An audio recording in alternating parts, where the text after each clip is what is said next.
Welcome. I'm Frederica Newton, the president of the Dr. Huey P. Newton Foundation. My experience with the Black Panther Party began long before I officially joined as a 19-year-old college student. My mother, Arlene Slaughter, who was the real estate broker for the party, would often pose as a buyer to help secure several offices for the party. I, on the other hand, would steal food from the co-op grocery store where I worked to feed students at what I didn't know was a Panther school. Today I am the president of the Dr. Huey P. Newton Foundation, which gets its namesake from my late husband, the co-founder of the Black Panther Party. The foundation is a cultural institution based in Oakland, California, and our mission is to preserve and promote the history, ideals, and legacy of the Black Panther Party. The following video is a documentary from the Oakland Museum of California that reflects the party 50 years later. It gives just a glimpse of the dedicated people and passionate workers that made the party possible, and why the history deserves to be kept alive through a dedicated museum of its own. We are so thankful for the Oakland Museum's dedication to keeping this history alive in the city of Oakland, the birthplace of the Black Panther Party. Please do enjoy the film.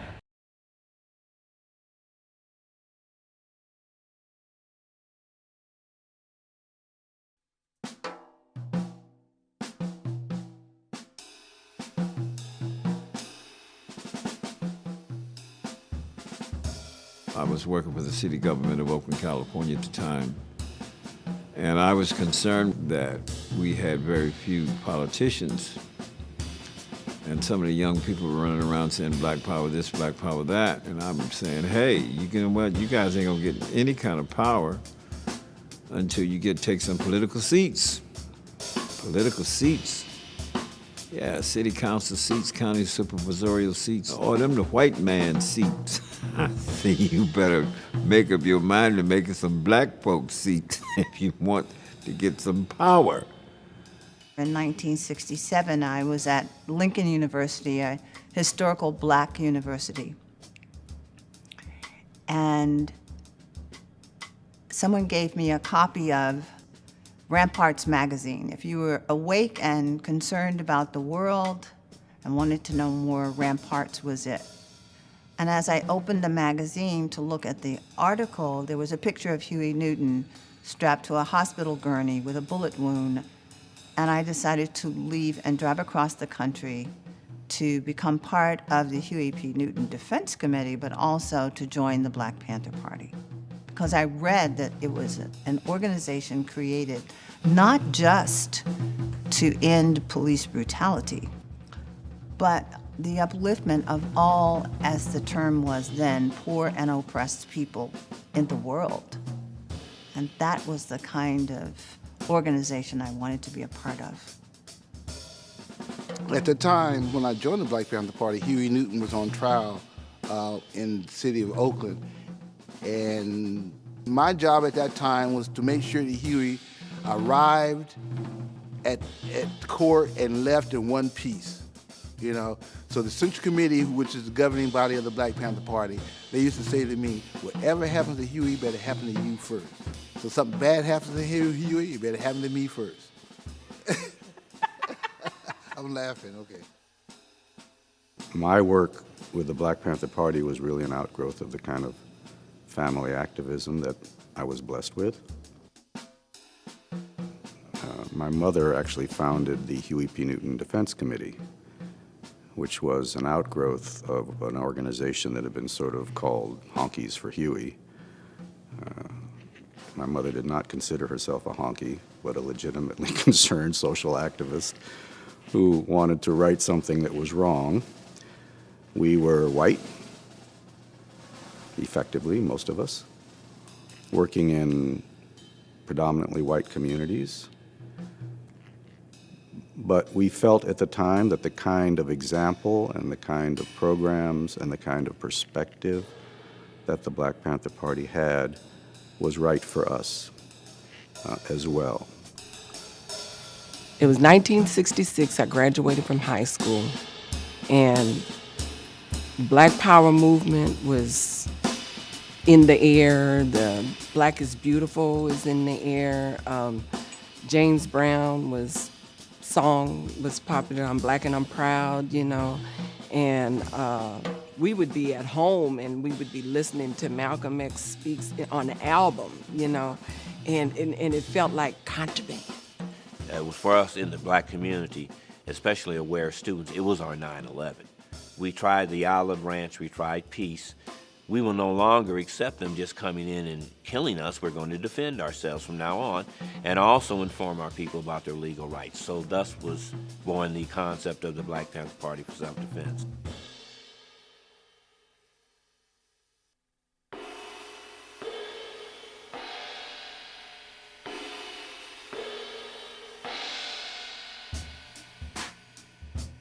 I think like so many people from Oakland, it's always been a part of my DNA. It's always been something that I've assumed. I've always had Panther alums or Panther members be my teachers, my guardians, my caregivers. So I think about Black Panthers the same way I think about hip hop. I was born in '84. Both have been around my entire life. I believe that we've heard about the Black Panthers when I was in middle school, but I can't really remember it. To be honest, I think that before I came to the museum to learn about it, I never really understood what it was. I heard about it, like the name, but I never really understood like what happened, where it happened, stuff like that. I first became aware of the Black Panthers around 6 or 7 years old. Through family history, my family was telling me about one of my Uncle James that was murdered by the Oakland police, and the Black Panthers came and supported my family behind that.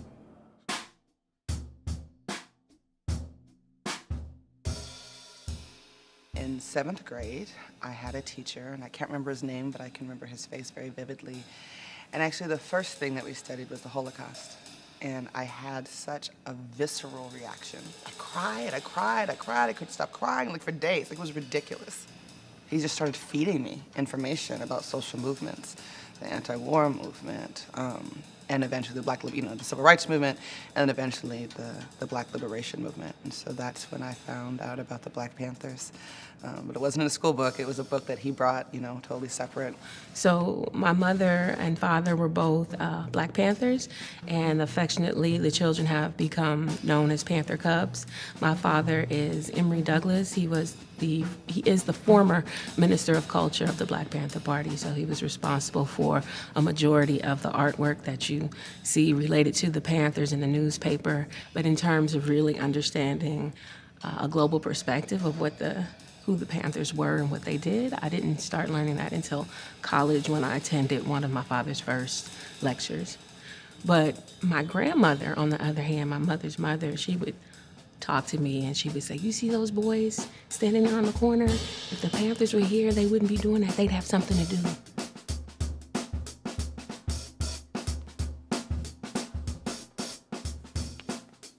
When I was in high school, sometime around 2002, for some reason I had this inclination to read about the past. And I was not satisfied with what I was being taught in school. So I found the People's History of the United States by Howard Zinn, and I remember reading, zoning in on the 60s and 70s, and I read about the Panthers, and I'd never heard about the Black Panthers. We never learned about them in school. We learned about hippies, and we learned about draft dodgers and all those things, but hearing about a group of like young Black radicals in California was like a completely new thing to me. When I saw photos of Kathleen Cleaver or Angela Davis, I felt like I was looking in a mirror of myself. But at the time, I had like straight hair. I grew up in a small town, so you kind of try and blend in. But the person who I wanted to be was kind of more those images that I saw. I was about 15, 16 when I first heard about the Black Panther Party. It's so crazy. I heard from it from school. The fact that I was a young man not knowing anything about, such powerful history. I feel like it was no priority letting young men of color just know about the power struggles of power to all the people. This is an integral part of our society. It should be taught across a range of different subject matter. These are historical elements that really shape who we are, how we engage in government, what we should expect from government, and how we perceive what change we can make as contributors in society.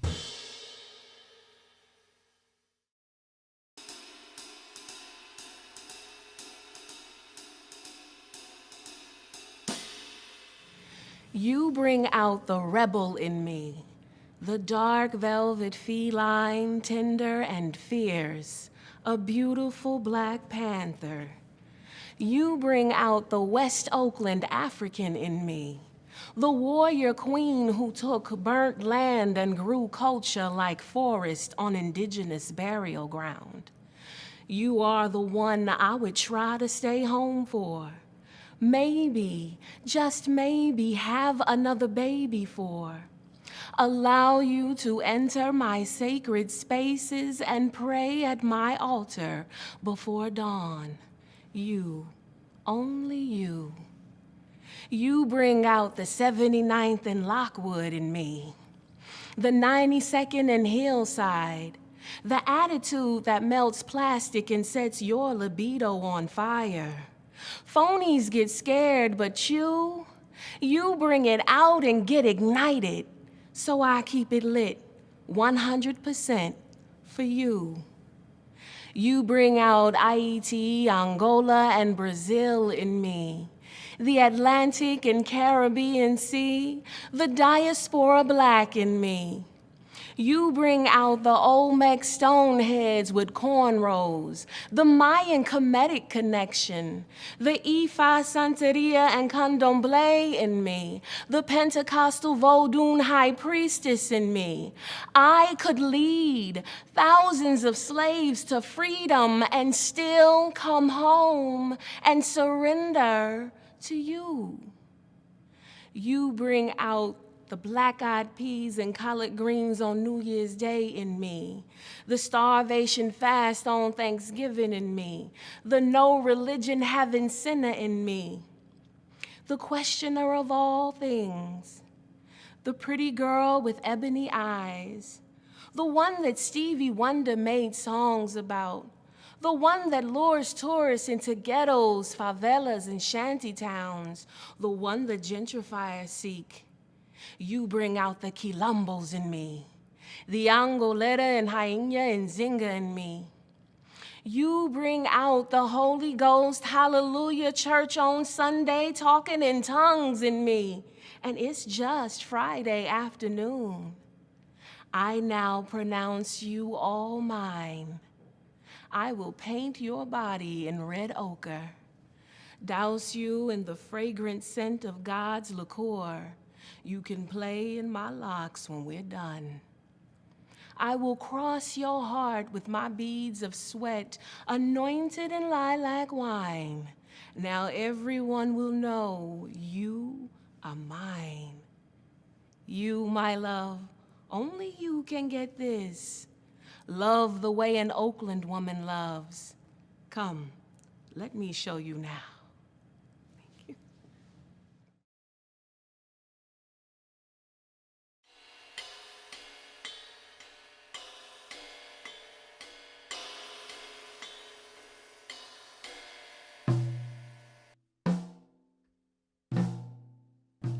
Being in the Black Panther Party changed my life in every way. My heart opened to new ways of being. I was very shy, and I realized, for instance, that I had to step forward and speak because so many people after a point were being jailed and killed and jailed and killed, that it was important for all of us to take responsibility for uplifting the communities we were serving. The Black Panther Party changed my understanding of generosity and compassion because we gave all of the time. We worked 19-hour days. And by the way, the median age of a Black Panther Party member was 18, 19 years old. So my mind was expanding My heart was open, and I was using my physical body, pushing it to its limit every day. The Black Panther Party became a place where people came to solve problems, right? So to me, when I was 17, we were talking about starting a breakfast program, actually feeding kids. No one had done that before, right? And so those kind of programs enabled me to stay in the organization because when you work on a program, it's so fulfilling to you that each day that you wake up, that you know that you're doing something positive in your life. You're making a difference. You're feeding people's kids. You're escorting somebody's grandmother or grandfather to the bank so they won't get robbed. So with those kind of programs are embedded in you. They make you a stronger person and makes you eager to go out and do more. It was my work volunteering at one of the Black Panther Party's free clinics, which got me interested in medicine. I had actually dropped out of college to do this work, and I actually went and discussed returning to college with the leadership of the Black Panther Party, whether they thought it would be useful and good and the right thing for me to go back and try to become a doctor. They thought it was a cool idea. They said, we need doctors. And that's actually how I ended up going back to school and finishing school and going on to medical school and becoming a physician. Never had I experienced so much death month after month after month until I joined the Black Panther Party, because the local police in all of the cities where there were party chapters and the government were bent on wiping us out. When you skirt that close to losing your life, you don't take any moments for granted.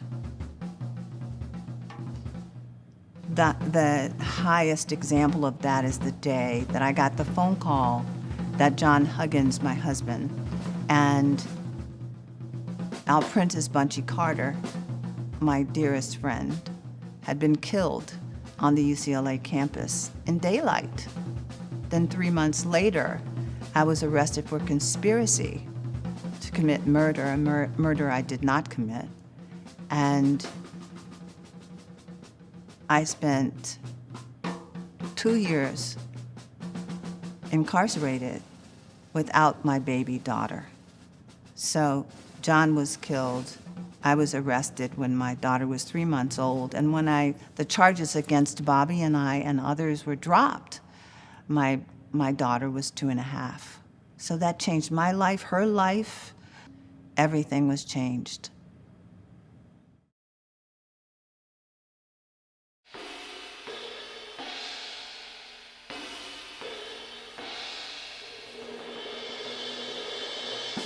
Personally, they've shaped who I am and how I think, and particularly the women, Erica and Elaine, to see warrior women in positions of power and warrior women standing up in the face of power and taking the consequences for doing so. I think it shaped my character, it shaped how I carry myself, it shaped my belief about, where and what women should be in the struggle. The work that I'm doing, focused on improving outcomes for boys and men of color, is really rooted in the work of organizations like the Black Panther Party. What I saw in the Panthers is just a awe-inspiring hope and belief in themselves and one another, in the community, and in the possibility for change.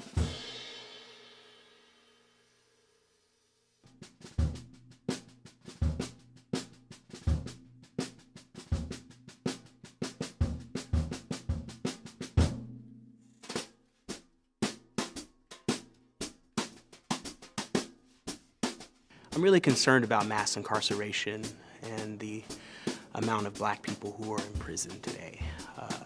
It's outright a form of slavery, and it's something that has ravaged the black community all around the nation, but specifically here in Oakland in Alameda County. There are 375,000 people who are formerly incarcerated in Alameda County, which is about a quarter to a third of the population. We've been spending so much money on locking people up and just having them sit there and rot. A disproportionate amount of black people.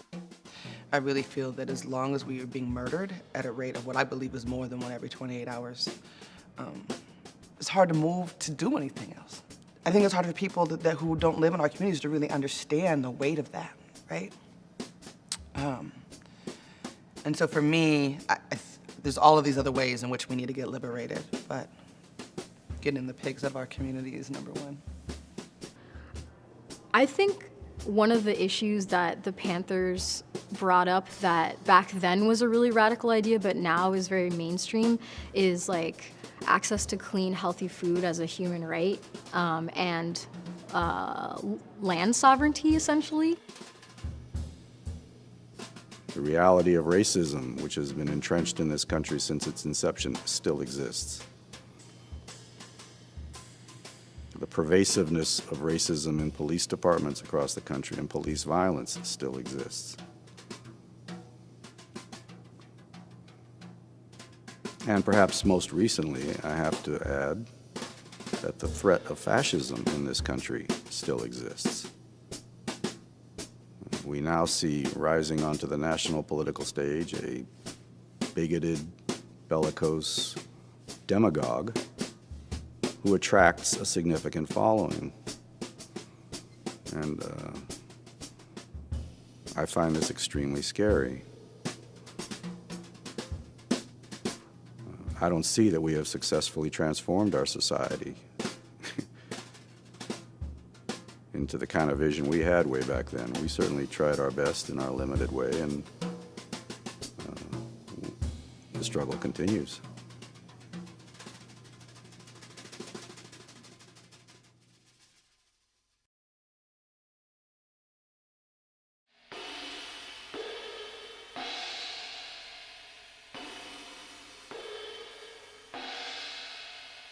The legacy of the Panther Party is the community work. We did the day-to-day work. I mean, I literally put down my violin, put my career aside. It wasn't till years later that I went back to school. So all that time to work in the civil rights movement, was a great sacrifice. So. When I talk to people, they say, well, that's happened a long time ago, and we're in 2016. I said, well, the Black Panther Party started 14 medical clinics in America. 2 are still open today. There are 2 cities in America, in Portland and Seattle, where people are still receiving services from institutions set up by the Black Panther Party in 2016 today. Kids are receiving a breakfast today every morning because of the Black Panther Party. People know they have sickle cell anemia or the sickle cell trait because of the Black Panther Party. So all these things make it different to people's lives because it's life and death. I would say the legacy of the Panther Party is a legacy of resistance. It's a legacy of rebellion. It's a legacy of justice. And these are all things that I believe, America is firmly rooted in. This is how our country began, with people seeking freedom from tyranny, freedom from oppression. It was one of the best things of moving to Oakland, right? That a lot of my heroes were here. They're a source of inspiration, both because of the work they did, but I think also the anger and the rage that boils up in our bellies when we look at what was done to them by this government. When we look at how some of them are still paying the consequences of what was done to them by this government. That serves as, a part of the fire that keeps us moving, keeps us working, and also keeps us very clearly aware of the enemy we're dealing with. The Black Panthers represent something very important for the culture of Oakland. We have a very unique social justice organizing culture here. Oakland is almost like an incubator for social justice movements and tactics, and a lot of that has to do with the Black Panther Party. Young men bigger than me, they'll pick me up and give me this bear hug while they're holding me in one hand and holding up their sagging pants with the other. And this is what they tell us: we love you. You put your life on the line for us. We know we got issues out here, and we're ready to work with you to solve them. I think the legacy, what they wanted us generations later to remember today, is that you have to fight for what you want. And that doesn't mean like physically, but you got to put in some effort and show that you really want it, and good things will come. And I would like us to be remembered, not only as servants of the people, but as that movement that was bringing us to a place of harmony and balance.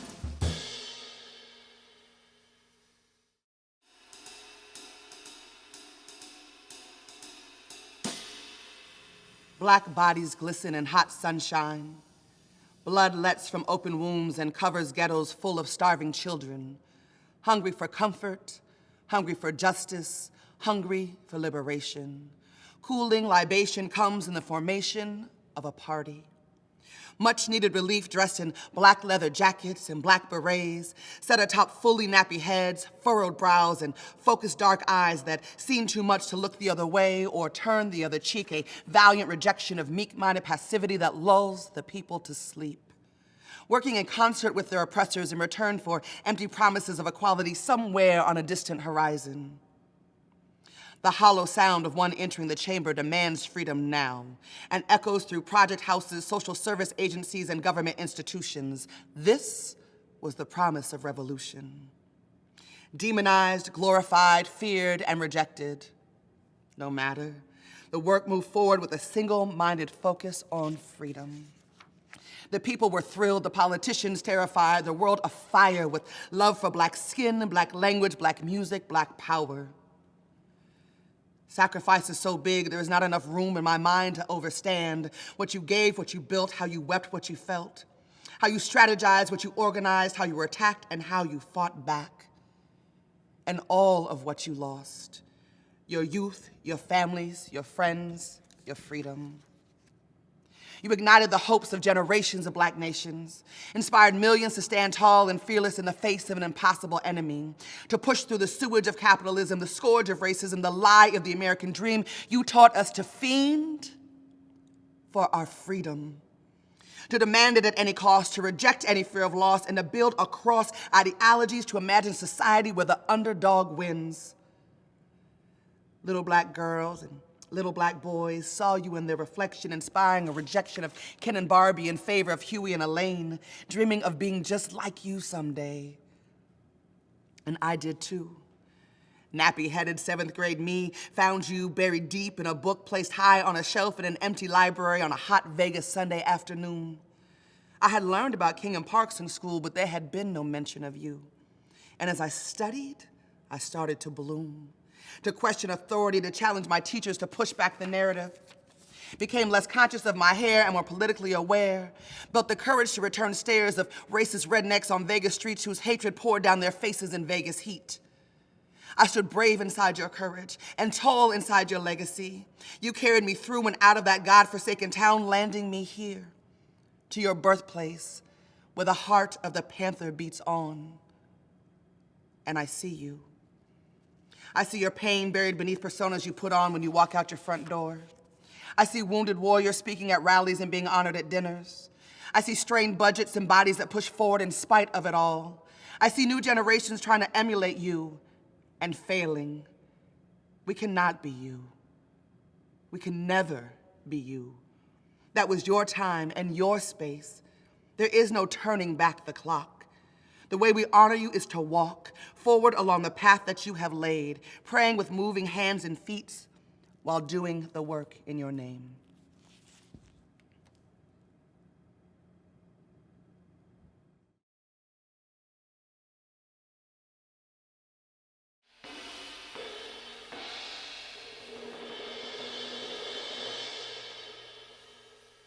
The prevailing myths tend to be that the Panthers were dangerous, that they were thugs, that they were radicals without a cause. And I think that, that these were all myths that were spread in order to defame them, in order to discredit them, in order to paint them in a negative light. I don't know criminals who who feed people breakfast in the morning or escort seniors to get their checks cashed or get bus transportation for people in the community to ride buses to go to prisons so we can keep the family unit together. I don't know any criminals that do those kind of things, but we were grouped in that kind of category, and all we were trying to do is better the community. The Black Panther Party was anything but a racist organization. The Black Panther Party rejected a racist vision. Racism implies the ability to oppress another people because of the color of their skin or because of their religious belief. And the Black Panther Party was in no way in a position or it ever sought to do that. They had a deep and profound understanding of what racial oppression means in this country. But they had a class perspective on where this oppression originated. And that this struggle that we were all involved in wasn't, in the end, about race. It was about changing class dynamics of oppression. And that was part of what made them such a threat, was that they were about uniting movements of oppressed people to build one united movement where black power mattered and brown power mattered and yellow power mattered and red power mattered. See, a lot of people tried to say that we were the opposite of nonviolence. That wasn't the point at all. The right to peaceful protest is nonviolence, right? Peaceful protest, First Amendment to the Constitution of the United States of America. That's a law of the land, that you have a right to peacefully assemble and peacefully redress your grievances. A lot of times when I was out traveling growing up, they said, "Oh, you're from Oakland. Was it dangerous with the Black Panthers?" I just couldn't think of anything further from the truth. Every Panther I've known has been committed to freedom in a really tangible way. To hear them addressed as terrorists or to hear them addressed as violent or anti-American even, I feel like the Panthers did something that was more American than anything, dissent. And so I feel like in a really real way, the Panthers are the best Americans I know.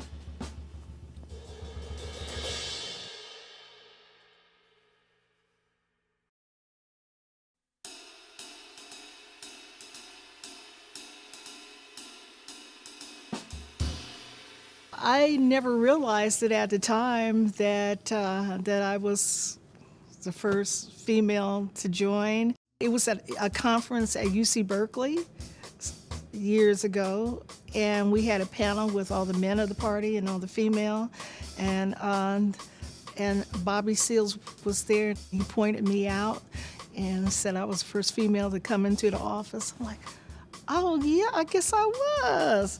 I think at the time, women, young women, we didn't think of it as being, oh, you're a male, you're female, you have to do this, and you have to do this just because you're a woman. We did everything because the work needed to be done. And so the guys peeled potatoes and served the kids just like the women did. I think people get mixed up with the women's liberation movement. And this is pre all of that. I never forgot one time I got to Chicago there for the first time. And we came from the big rally out of the church, it's 500 or 600, 700 people over there. And we got back over to the headquarters and they had this big long table. You could sit 20-something people around this long table. And then suddenly all these sisters come out with platters and platters of fried chicken, 3 or 4 platters, bowls of greens and cornbread and potato salad and what have you, etc., and sitting it on the table. And then I noticed the sisters stood back against the wall, about eight or nine of them. I says, aren't you sisters going to eat? Oh, we don't eat until the brothers finish eating. I said, wait a minute. What? You talking about? Yeah, Chairman. You see, the sisters got to wait for us brothers out here, to eat first. I says, crap. And then the guy says, put that chicken down. He's getting ready to eat something. I said, put that chicken down. I says, I hereby give you a directive. Now, you did the work here. Obviously, you cooked all this food. And these guys are getting ready to get all the choice pieces and leave the crumbs to you. I said, that's crap. That's pure exploitation. So there was male chauvinism elements in the Black Panther Party, but we worked to eradicate it. You couldn't refer to women outside of their names. You couldn't, the B word and those kind of things. You could not disrespect a sister in the party. Women in the Black Panther Party had every opportunity to advance. There were women in the party that ran chapters, like Erica Huggins ran the New Haven chapter. So in the Black Panther Party, you learned to take orders from whoever was in charge. Whoever was in charge was qualified to be in charge. So even if you was a male chauvinism, if you didn't like that person, you couldn't show it. Or if you didn't like women being in the party or holding positions, it was time for you to leave.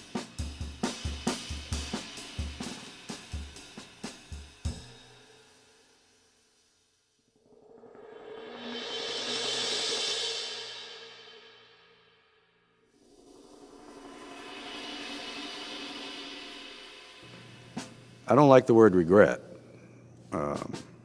It's kind of a pointless emotion, I think. We were very young people. We were impassioned and we were dedicated and we were committed, but we were young. And with youth comes excitement and vigor and energy, and it also comes naivete and lack of a big perspective sometimes, or oftentimes. So I personally have come to reject the use of arms as a way of solving the big problems that we face in the world. I don't and will not ever oppose a group of people or an individual who feel it and find it as a last resort necessary to take up arms against legitimate and overwhelming oppression, but I feel there's tremendous risk in the use of any kind of violence. We had a lot of guns in the cultural mix of the time, and I'm not at this moment criticizing that. But for myself, personally, I find that use of the gun as a metaphor for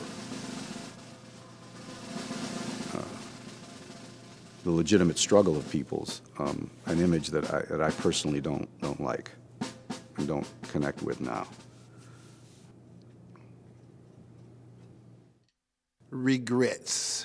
Yeah, I do have some criticism of things we did. For instance, profanity. We were, for a period of time, the Black Panther Party was caught up into this free speech movement kind of jargon where we would say what was on our mind, we would cuss and use foul language, and older people in the community are not really for that, you know. So that turned off a lot of people who go to church or religious, you know. And at a certain point of our legacy, the party kind of strayed away from working with the church in the community, right?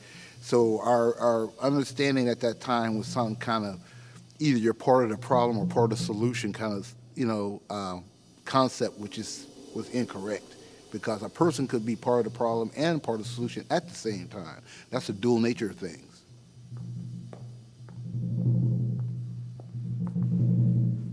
When I had my child, my daughter, we had, I guess, a Child Development Center. I guess that's what it was called, CDC. And so I thought that you place your child in the CDC and she gets raised up while you do all the work, you know. And I missed out on a lot, you know. So actually it wasn't until after I left the party that I began to understand a lot of things about myself. I was in the moment, and I never made judgment on anything that happened in the moment. I just was in the moment, you know. So anyway, yeah.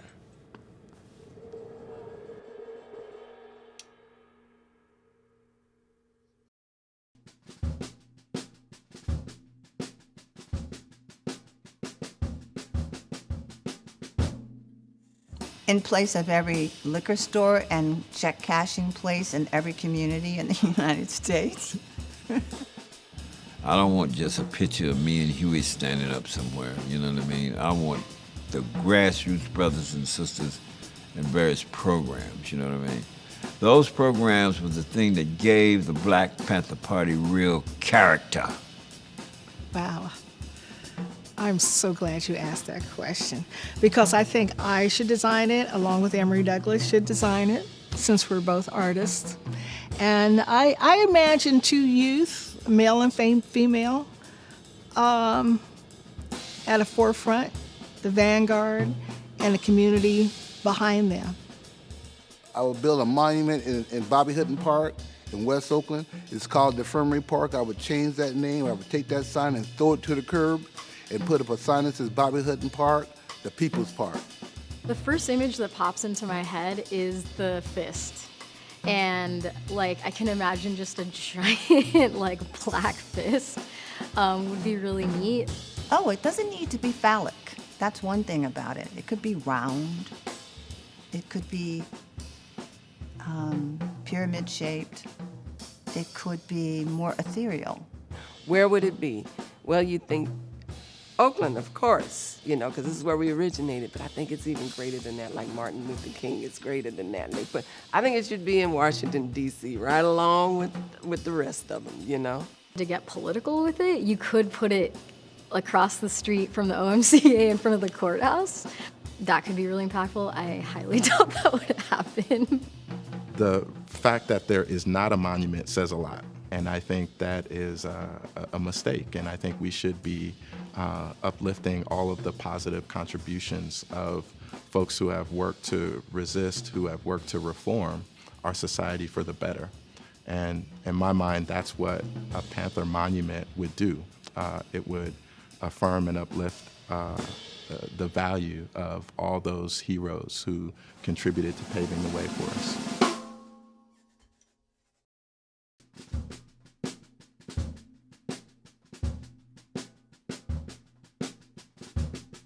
Let's call a spade a spade. Let's call a pitchfork a pitchfork. Let's just say we know what a posse look like, what a mob can do. We know about chasing ghosts. We know about finding ourselves in dark rooms. We know about safety and numbers. Let's admit that the town people ain't never been afraid of the giant, that the body has always been bigger than the head, that the power has always been with, of, and for the people. So let's just tell the truth. Let's just be honest. Let's talk back. Let's march to infirmary. Let's outline some points, and let us speak of police who will step over our sleeping children to shoot their fathers and ask why they woke, and ask why we have guns. We cannot forget how whales sound escaping from a siren or a boy. Let us call little Bobby's name. Let's call little Bobby's mama. Let's put her on the phone with Wanda Johnson or Sabrina Fulton. Let's talk about how easy it is to choke, how America's gravest mass shooting is durational, collective. Let's say Wounded Knee and never again. Let's say Move on HQ and never again. Let's say it in the same breath as Flint, in the same water as everywhere we have been drowned. Let's say America and mean necessarily the trail we wept to get here, the choppy ocean that fought to kill us. Let's say Los Angeles and Philadelphia and Accra and mean the parts of the world who knew revolution as we did, black and impoverished and just coming back from a war like always. Let's talk about money, as if the first U.S. bailout wasn't stocked in the hull of a slave ship. Oh, but we ain't supposed to talk about that. We ain't supposed to talk about cotton. We ain't supposed to talk about that gin. We ain't supposed to talk about Jim Crow. We supposed to be post. We ain't supposed to ask for what's owed. We're supposed to be thankful to a tyrant. We supposed to kowtow. We supposed to back down. We supposed to not talk about our ache or what we've missed or how we ain't never had a language or a flag or even a proper family reunion. We are never going to know the names of the people who died for us to live in terror. Let us admit that the idea of Africa is still an offense punishable by death. We are not to dream of going home, not to speak of what has been stolen, not to feed our children, not even to let our hair take flight. We ain't supposed to do anything but die. Not nothing. We supposed to die. We supposed to not even know we supposed to die. We supposed to not speak that we know we're supposed to die. We're supposed to watch our sisters rub cracked chalk on their eyes. We supposed to sit and eat stale crust and look on from the outside. What kind of party is that? Let's start our own. We supposed to sit here and wait till somebody let us? Let us stop waiting on freedom like it's the whooping cough. Stop hoping freedom is gonna court us on a Thursday date night. Quit crossing our legs and biding our time and biting our nails. It's our birthright, and they will lie to us and tell us we are violent for wanting peace. Peace is our dowry. We wed to a democracy that keeps taking off its ring. We married to a decadent system that mocks squalor and honor. We saw what they do to our leaders. We see how they trying to string us up. There are bodies on the asphalt. There are members in holding. There are lines drawn all around us, and they closing in tight. There's a courthouse. There's a free breakfast. There's Emery's pen. There are Tarika's fingers, Sonia's poems, and Bobby's plans and kitchen. There are instruments of light and joy. There are folks waiting on orders. There are children in the hallway singing songs about our mothers. These blues people in their black leather. There are teenagers sneaking into our meetings. There are old folks who are both afraid and resentful. They didn't do this first, but some did. Some dusted off their pistols and got right to it. Right here on Grover MLK. Right here on 10th Street. Right here out front of McClymonds and Merritt. Come on, real revolution. Come, real revolution. Come, real fire and fake alibi. Come some Sunday when some brother comes to with a visceral realization that he lost sanity to a country that would have his breath on a plaque, would have his head without thinking and mounted. He's either going to want to get even or get freedom. The whole universe stands to benefit if this black man is free. The truth of the matter is white folks' freedom depends on ours, and we've outgrown a binary that excludes all other comrades. We're talking about all the people, all the people, all the people. Let's take all the power, all the power, all the power, all the people, all the people, all the people, all the power, all the power, all power to the people.